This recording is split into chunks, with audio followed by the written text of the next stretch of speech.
In this video, I'll introduce the concepts associated with rotational dynamics and static equilibrium. That's Walker chapter 11. So a few concepts here. The first one is torque. Torque is symbolized by this lowercase Greek letter tau. Units for torque are newtons times meters. Now we've had something before where we had newton times meters when we did work. Work is a force times distance times cosine of a theta. So force is newtons, distance is meters. So work was force times distance, unit was joules. This time, force times distance is newtons times meters. It is not joules. Torque does not have the unit of joule. It is newton meters. Okay. Torque is the angular version of force.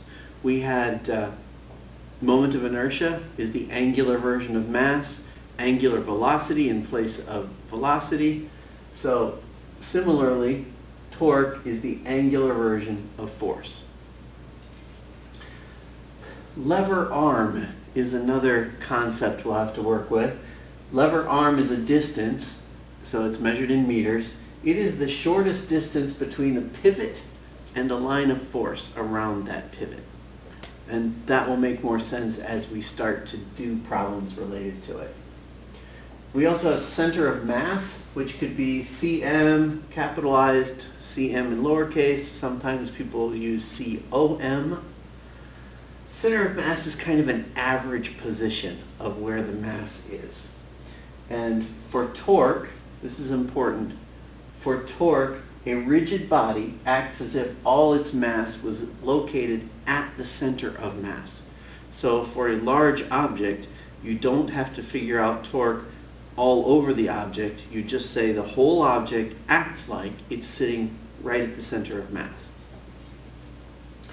Static equilibrium. This is when everything is balanced and not moving. We've sort of done that before. Net force has to be zero.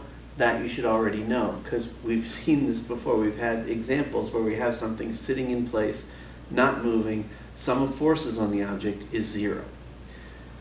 Also, net torque has to be zero.